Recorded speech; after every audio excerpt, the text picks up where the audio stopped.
Assalamualaikum warahmatullahi wabarakatuh. Materi hari ini mengenai kontingensi planning. Pendahuluan. Jadi perencanaan ini untuk kejadian tak terduga. Jadi apabila penggunaan teknologi terganggu dan bisnis bisa macet. Terus prosedur yang diperlukan agar organisasi dapat melanjutkan fungsi penting jika dukungan teknologi informasi yang terganggu itu lebih dari 40% dari bisnis yang tidak memiliki rencana keluar dari bencana setelah kerugian besar. Kontingensi planning ini adalah perencanaan keseluruhan untuk kejadian tak terduga, jadi disebut kontingensi planning atau CP. Ini adalah bagaimana organisasi merencanakan untuk mempersiapkan, mendeteksi, bereaksi, dan pulih terhadap peristiwa yang mengancam sumber informasi dan aset. Tujuan utama untuk mengembalikan ke kondisi normal dengan biaya minimum dan terhadap gangguan bisnis setelah peristiwa tak terduga. Komponen kontingensi planning, jadi dia ada perencanaan respon insiden atau ERP. Ini berfokus pada tanggapan langsung. Selanjutnya ada perencanaan pemulihan bencana atau disaster recovery planning (DRP). Ini berfokus pada pemulihan operasi di situs utama setelah bencana terjadi.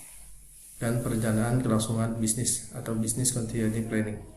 Ini untuk memfasilitasi pembentukan operasi di site alternatif. Untuk menjamin kelangsungan seluruh proses selama proses perencanaan, kontingensi planning ini harus mengidentifikasi fungsi misionaris atau bisnis penting, mengidentifikasi sumber daya yang mendukung fungsi kritis, mengantisipasi kontingensi potensi atau bencana, strategi pemilihan kontingensi planning, menetapkan strategi yang dipilih, tes dan merevisi kontingensi plan. Operasi kontingensi planning ini ada 4 tim yang terlibat dalam perencanaan kontingensi planning dan operasi kontingensi adalah tim CP kontingensi planning, tim pemulihan insiden respon atau tim IR, tim pemulihan bencana atau tim DR, dan tim rencana kesinambungan bisnis atau tim basic. Kontingensi planning atau CP. Jadi NIST menggambarkan CP atau kontingensi planning sebagai kebutuhan untuk jenis perencanaan. Ini termasuk rencana darurat, rencana gangguan bisnis, dan kelangsungan rencana operasi. Ini harus dikoordinasikan dengan cadangan, kontingensi, dan rencana pemulihan dari setiap sistem dukungan umum, termasuk jaringan yang digunakan oleh aplikasi. Rencana kontingensi harus memastikan bahwa antarmuka sistem diidentifikasi dan perencanaan kontingensi atau bencana terkoordinasi. Jadi ada 4 komponen tahapan dalam kontingensi planning adalah business impact analysis. Pada komponen tahap ini, tim CP dilengkapi dengan informasi dan tantangan yang mereka hadapi. Jadi setiap informasi yang diperoleh akan diidentifikasi dan dibuat perencanaan per setiap unit bisnis untuk mengembangkan skenario kesuksesan organisasi. Setelah skenario selesai, maka dilakukan tindakan lanjut untuk menanggapi kejadian tak terduga. Untuk selanjutnya dilakukan analisis biaya, perencanaan lanjut, serta hasil yang mungkin terjadi sebagai evaluasi organisasi di masa mendatang. Insiden Response Plan. Tahap ini bertujuan untuk menganalisis aktivitas sebagai deteksi dan antisipasi atas efek yang terjadi akibat dari kejadian yang tak terduga. Pada komponen tahap ini dilakukan pengukuran yang dilakukan ketika kejadian, lalu dibandingkan dengan kondisi sesudah dan sebelum kejadian. Tim juga diharapkan dapat merencanakan dan mendeteksi respon serta aksi yang harus dilakukan untuk menanggapi kejadian tersebut. Disaster Recovery Plan ini tahap komponen di mana perencanaan dilakukan atas antisipasi dan persiapan dari kejadian yang tak terduga. Pada tahap ini disusun skenario lanjut mulai dari proses yang paling penting bagi organisasi serta melakukan restorasi sistem dan data penting perusahaan. Tahap ini juga menyiapkan kebijakan yang mengandung elemen-elemen seperti misalnya ruang lingkup, kebutuhan sumber daya, pelatihan, maintenance, dan lain-lain. Business Continuity Plan. Tahap ini bertujuan untuk memastikan bahwa bisnis akan dapat tetap berjalan apabila terjadi kejadian yang tidak diinginkan. Pada tahap ini dianalisis strategi berkelanjutan untuk masa mendatang, serta manajemen risiko dan krisis atas respon kejadian tersebut. Perencanaan respon insiden (ERP). ERP adalah suatu proses dan prosedur yang rinci untuk mengantisipasi, mendeteksi, dan mengurangi dampak dari kejadian tak terduga yang mungkin membahayakan sumber informasi dan aset. Insiden respon (IR) ini suatu set prosedur yang dimulai ketika sebuah insiden terdeteksi. Jadi ketika adanya insiden respon ini akan dijalankan. Ketika ancaman menjadi serangan yang valid, itu diklasifikasikan sebagai suatu insiden keamanan informasi jika mengarah terhadap aset informasi, memiliki kesempatan keberhasilan yang realistis, dan mengancam kerahasiaan, integritas, atau ketersediaan aset informasi. IR ini adalah reaktif, bukan pencegahan. Selama insiden, ini yang harus dikerjakan adalah mengembangkan dan mendokumentasikan prosedur yang harus dilakukan dalam insiden. Prosedur dikelompokkan dan ditugaskan untuk berbagai aturan. Draft komite perencanaan berisi seperangkat fungsi atau prosedur yang spesifik. Ini selama insiden.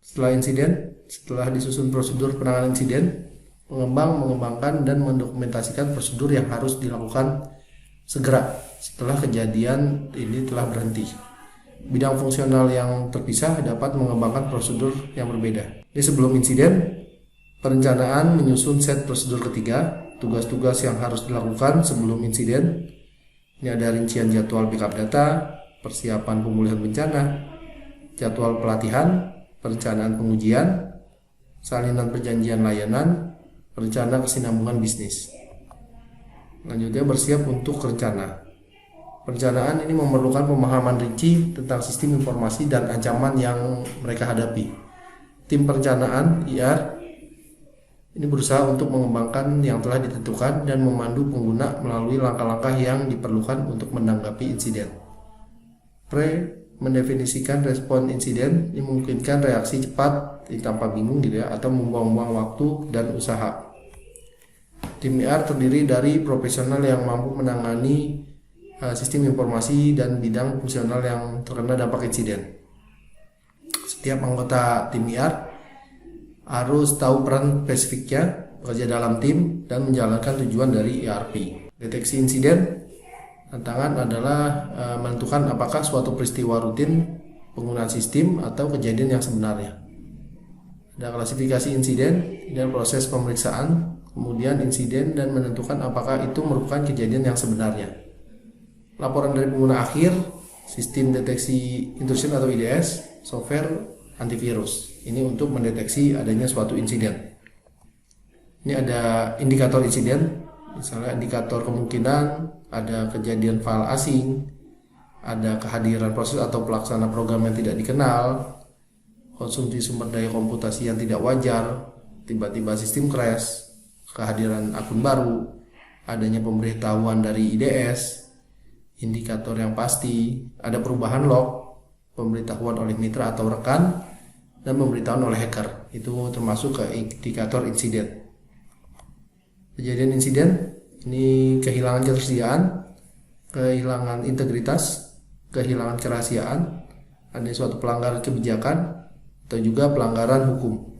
Insiden respon, setelah insiden yang sebenarnya telah dikonfirmasi itu adalah insiden dan diklasifikasikan dengan benar, maka tim IR bergerak dari tahap deteksi ke tahap reaksi. Pada tahap respon insiden, sejumlah tindakan atau langkah yang diambil oleh tim IR dan lain-lain harus cepat terjadi dan dapat terjadi bersamaan. Langkah-langkah ini mencakup pemberitahuan personel kunci, tugas-tugas, dan dokumentasi kejadian. Notifikasi untuk personel kunci, jadi ketika begitu ada insiden dinyatakan, orang yang tepat harus segera diberitahu dalam urutan yang benar. Adanya daftar alert, ini isinya dokumen yang berisi informasi kontak untuk diberitahu dalam hal yang sebenarnya, insiden secara berurutan atau hierarki. Episode alert, ini ada deskripsi kejadian. Personel kunci lainnya, ini juga harus diberitahu, jadi hanya setelah insiden, setelah dikonfirmasi, sebelum media atau sumber eksternal mengetahui. Mendokumentasikan sebuah insiden, mendokumentasikan segera sebuah insiden ini setelah insiden ini telah dikonfirmasi. dan proses pemberitahuan sedang berlangsung. Jadi tim harus mulai melakukan dokumentasi. Ini harus mencatat siapa, apa, kapan, di mana, mengapa, dan bagaimana setiap tindakan yang diambil saat insiden terjadi. Ini berfungsi sebagai fakta setelah studi kasus untuk menentukan apakah tindakan yang diambil tepat dan efektif. Dan juga membuktikan organisasi melakukan segala sesuatu untuk mencegah penyebaran kejadian. Incident Containment Strategy. Jadi ini tugas penting dari IR adalah untuk menghentikan kejadian atau dampaknya.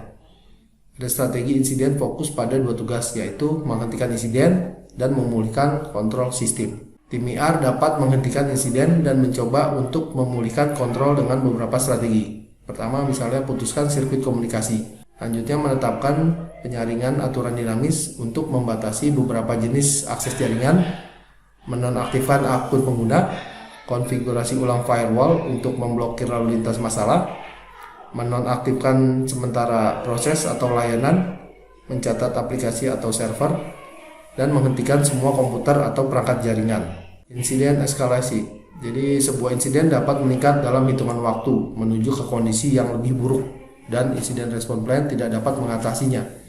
Jadi setiap organisasi harus dapat menentukan apakah berdampak terhadap bisnis di mana insiden menjadi bencana. Organisasi juga harus mendokumentasikan dan kapan melibatkan respon luar. Memulai pemulihan insiden. Jadi setelah insiden dapat dikendalikan dan sistem kontrol kembali, pemulihan insiden dapat dimulai. Tim IR harus menilai tingkat pengaruh kerusakan dalam rangka menentukan apa yang harus dilakukan untuk memulihkan sistem. Penentuan lingkup pelanggaran dari kerahasiaan, integritas dan ketersediaan informasi dari aset informasi yang disebut penilaian kerusakan dari adanya insiden. Dan juga mendokumentasikan kerusakan untuk sebagai bukti dalam kasus insiden sebagian dari kejahatan. Di proses pemulihan, begitu kerusakan telah ditentukan, proses pemulihan dimulai. Yang pertama, mengidentifikasi dan mengatasi kerentanan yang memungkinkan insiden terjadi dan menyebar. Terus alamat, mengganti atau upgrade pengalaman yang gagal untuk menghentikan atau membatasi insiden. Mengevaluasi kemampuan pemantau, ini jika ada pemantauannya, untuk meningkatkan deteksi dan pelaporan atau menginstal kemampuan baru pemantau. Mengembalikan data yang diperlukan dari backup, kembalikan layanan dan proses yang terganggu. Proses harus diperiksa, dibersihkan, dan kemudian dipulihkan. Terus memonitor sistem dan mengembalikan kepercayaan dari pengguna. Itu proses untuk pemulihan.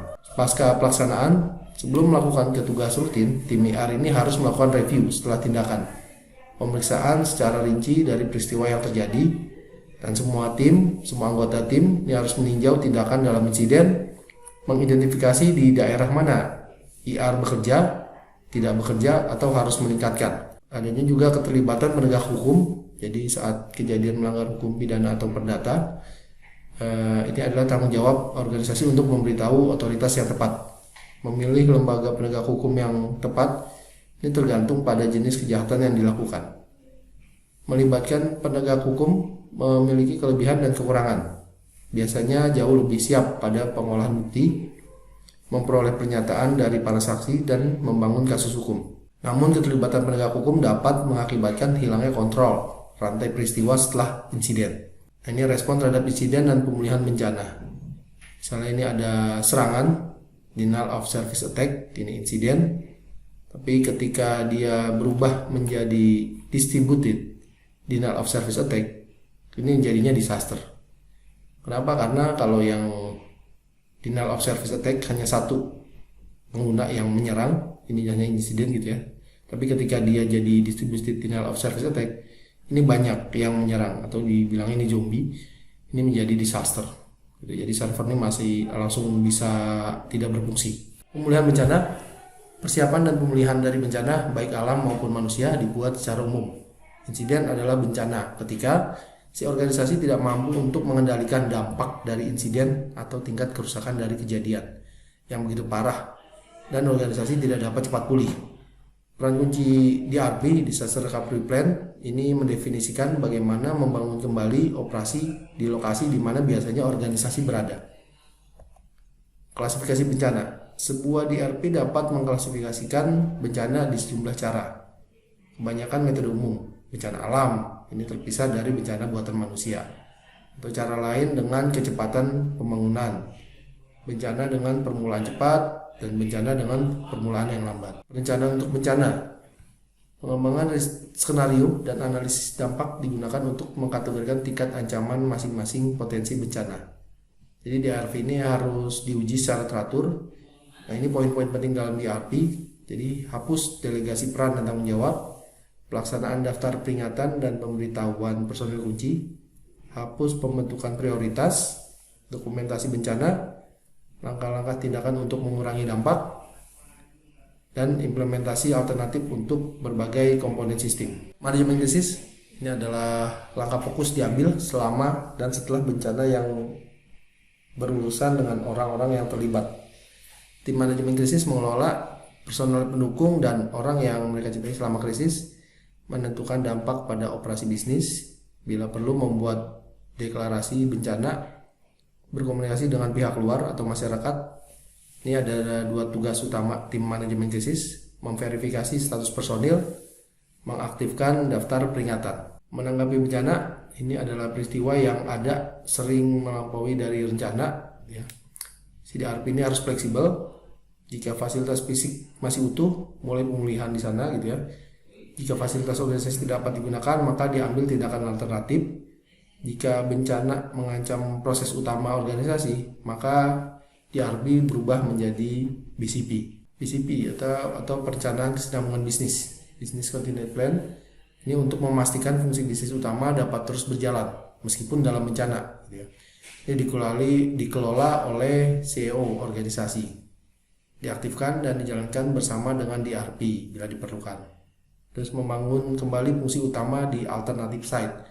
Jadi DRP ini berfokus pada pembentukan kembali fungsi utama. Jadi ketika site utamanya kena serangan, nah dia harus bisa membangun fungsi utama di alternative site. Nah, pilihan eksklusif tadi untuk alternative site, ini ada hot site. Jadi kalau di hot site itu fasilitas komputer yang sepenuhnya dikonfigurasi dengan semua layanan. Jadi ketika lagi down di utamanya, ke hot site itu langsung nyala. Kalau warm site ini seperti hot site, tapi aplikasi perangkat lunak tidak sepenuhnya disiapkan. Ya, ada juga cold site. Ini hanya layanan dan fasilitas dasar, misalnya listrik dan AC.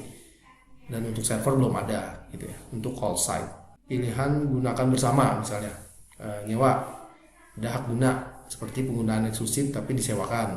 Biro layanan, ini badan yang menyediakan fasilitas fisik.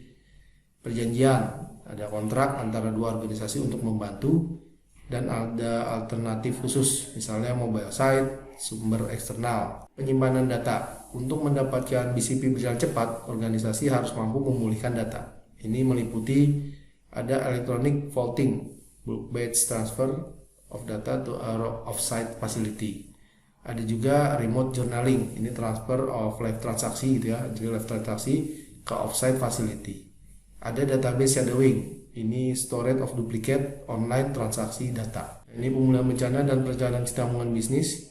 Jadi di sini ada organisasi disaster occurs, ini kena. Nah sini staf implementasi DRP mulai bekerja, dia menganalisa. Berarti si business continuity dia pindah operasinya ke alternative site. Setelah pindah ke alternative site, nanti si primary business site ini sambil dibenarkan, jadi ketika sudah benar dia akan pindah lagi ke primary business site. Contingency plan implementasi timeline, jadi kapan dia dari incident response, disaster response, sama business continuity. Jadi pertama ERP, ini ada awalnya dia insiden deteksi, dia mendeteksi dia ada apakah si insiden ini diklasifikasi sebagai disaster. Maka ketika dideteksi, dia insiden reaksi. Nah, kalau sudah reaksi, dia akan di recovery, diperbaiki. Ya, berarti dia nggak lanjut ke disaster.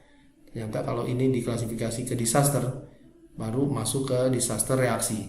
Jadi ke tahapan DRP. Nah, ke tahapan DRP ini ada pilihannya. Apakah dia perlu si offset operation gitu ya, karena bakal mengandung si bisnis utama, atau dia disaster recovery, langsung disasternya langsung di recovery ke primary site-nya. gitu ya. Kalau misalnya dia ternyata disaster require offsite operation, maka dia masuk ke BCP. Nah, BCP ini masuk ke continuous reaction. Nah, dia harus memindahin ke alternative site operation. Jadi operasinya pindah ke alternative site tadi, yang hot site, warm site, cold site gitu ya. Nah, kalau sudah sini dia akan masuk ke disaster recovery atau restore operasi at primary site gitu. Jadi ini adalah contingency plan implementasi timeline. Terima kasih.